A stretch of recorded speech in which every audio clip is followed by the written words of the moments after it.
what, in your opinion, is sort of the optimal stage where it's easiest to learn or teach resilience techniques? From day one, really, from babyhood onwards, ideally. But also, I mean, in therapeutic terms, I don't work with anyone under the age of 11. It's just very difficult to find that 11-year-old or younger than 11 have the emotional insights to be able to kind of deal with the work. But it's around 11 that the crisis point often happens with children, and then it can get worse, and they can get more oppositional and more challenging around 12, 13, and 14. But you'll see the early signs of it at 11, and that's when you need to bring them closer to yourself as a family. Bring them in, bring them closer. Don't push them away. But also, I have not yet found any benefit of having tech in households. You know, access to telephones, access to iPads, computers for kids. It's not benign. It is not benign, and it has its own agenda. So I've often gone into families and been the bad cop who said things like, you know what, you're not going to be allowed to take your phone to bed into your bedroom anymore. You're not going to have the smart TV in your bedroom anymore. These are like talking to 9, 10, 11-year-olds because the parents want to be their friend, and they won't put the line in place. They won't hold the boundary. So I'm often brought in to be the bad cop who will hold the boundary. Say, actually, this isn't acceptable behavior anymore. And then I spend a lot of time getting the parents to be the fixed point, be the adult in the room.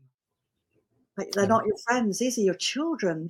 They're not your friend. They need you to be the adult in the room and to be the fixed point, not the vague, oh, yeah, okay, you can have it, whatever. To be the fixed point that's saying no quite often. And it's unpopular, but that's what we need. I am synergizing with you so much, and I think I may have even shared this on the air, but in speaking with one parent some years ago, and as they were explaining to me all of the reasons why they couldn't do any of the things that either I or whoever they were seeing, whatever professionals that they were getting advice from, they were trying to justify all of the reasons why. And then at one point in time, and they said, but if they do that, they're not going to like me and everything else. And I said, stop. And they went, why? And I said, your child does not need a 45-year-old best friend. It needs a parent that knows how to parent. Yeah. And they were stunned because nobody had ever spoken to them like that. Absolutely. I completely agree with that. And when the parent becomes the fixed point and holds the boundaries, the kids relax because they're no longer under pressure. They haven't got kids at school stuck chatting them at 11 o'clock at night because the phone isn't in their room anymore and they can't respond. So the children can relax, the children can sleep. They're under immense pressure all of the time from these external factors, and someone has to draw a safe boundary around them and say, actually, we're not going to play. We're not going to put you through this. I'll take responsibility, and I'm saying no. It actually reminds me of a story of something very similar that I did. We were providing like a behavioral consulting type of service for the parents. It was a situation in which the professionals involved thought that although the child should go to a specialized program, they also had abandonment issues. So they wanted them to be worked with, but still kept in the home. And one of the things that I had said was, okay, here's the as it relates to the computer. And like you said, it doesn't go with them in the room. It stays in a common area and it's used for homework or whatever, because now we have schools that are sending homework in by computer. So you can't tell them, well, you can't use a computer. They have to log into a site to be able to do it. And when it was violated by the teenager, I showed up at the house and asked the young person, I said, I've got this information here. Is this you?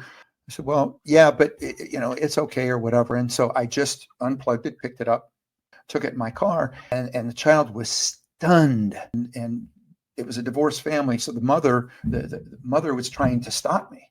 And I said, this was the rule. You signed the agreement. They signed the agreement. I'm taking this. And I got a call about 24 hours later from the father that said the mother bought him another computer. Wow. And so I went back, I took the computer, I handed it, I spoke to the father and I spoke to the mother and I said, I'm letting you know, here's my final bill. We're done. And they went, well, no, you can't do that. And I said, there's nothing that I can do. I said, if you're going to continue to sabotage what it is we're trying to do, we're not doing anybody any good here. I said, all you're reinforcing to the child is that they don't have to do whatever it is that they say they're going to do because you're not going to follow through. If you like this clip and you want to watch another, click here. If you want to watch the whole episode, click here.